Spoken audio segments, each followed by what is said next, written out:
I sometimes get asked about gig photography, so I thought I'd talk you through what I took to a recent gig in a very slightly small-ish venue. So I take a lanyard with my name on it, it's really good. Wrist strap, not a neck strap. The mirrorless system, 85mm for this short venue, 24-70, a 40mm. This new Omni filter from Lens Baby, and you'll just see the rainbow film that I use pretty much all the time. I'm also going to tell you that you are going to have to wear comfy shoes. You're going to be ducking and diving, particularly people with their drinks. And this is a pub-ish venue, so it's a pub that has a venue at the back. The lighting, you're not going to have much control. As you can see here from the support band, the amazing Rambling Preachers, that they actually didn't have as much light on them as you'll see later with Darnell. And this is, I don't know why, this is just sometimes what happens. You can see here though, when I add the Omni filters, you can see how it affects the light. I'm just showing you in the video, this is without the Omni filters, and then as I film through, you'll see some of the pictures I get when I add the different Omni filters in, because you can see the light right here is not as dramatic as you're going to see in the final photo. So my ISO is pretty high on these, about 1000. You can see I've warmed up the images, and then I can see the effect in the lights there. This is with the rainbow filter actually, and then that one before, and this next one is with that circle. The other thing I had to contend with was that they also had a smoke machine, and it was quite dusty or hazy left over there. So yes, that caused me issues. But let me just tell you that the Omni filters can really push the lighting without you having to go crazy in your camera settings. Yes, I wish I was shooting at f1.8, but I was always worried I was never going to nail the focus. You can't use flash, and you just have to kind of go with what the band are doing. And in these small venues, you can't move about as much, so be careful not to bring a massive backpack, if you can, like one of those little bags you can put on the front of you. And just be aware of people at all times, because in big gigs you would probably get 3 to 4 songs and that would be it, but on gigs they kind of expect you to do the whole gig for them. So yeah, let me just show you some more of the images. So just a little tip, if you shoot behind people, it can make a club or a gig look way more crowded than it is. And it was crowded for these guys, but that's a tip for those with quieter venues. And there's always going to be that one band member, typically it's the drummer or someone who isn't as well lit. I really struggle to get photos of this guy and the drummer. Even if I had a longer lens, I wouldn't be able to get him because he was so back and so poorly lit. It's just the way it goes, try your hard.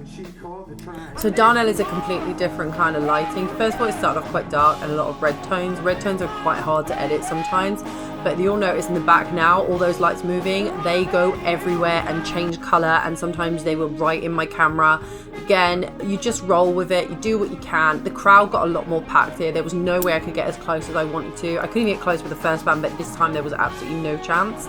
It's a bit different at a big gig at, say, a theatre or an arena. You literally do get to get in a pit, but equally I rolled with it. And let me just show you some images, because I think, like, you know what, I did okay with this. As you can see, there's not a lot of light on Darnell himself, and that can cause a problem. So again, my settings were similar to as they were. You just got to roll with it and understand what happens. And Darnell's a great showman, which meant that I had some great diverse poses I could work with on him.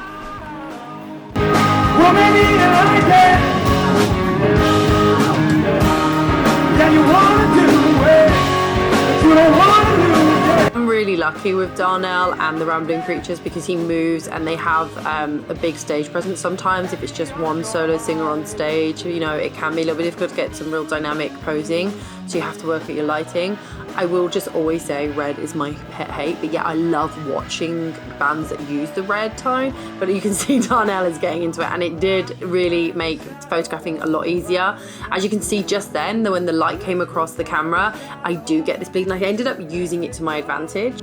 So you can really play with the lighting, although I don't have any idea where the lighting is going to be, so it's kind of like shoot and just hope you've got something. I particularly like the green one and this one a lot.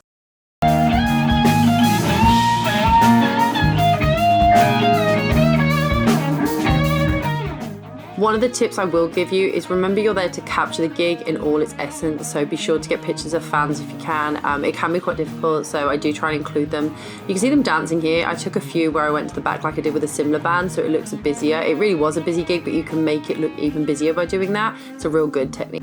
Another thing, don't be afraid of motion blur. It can enhance an image, and doing black and white.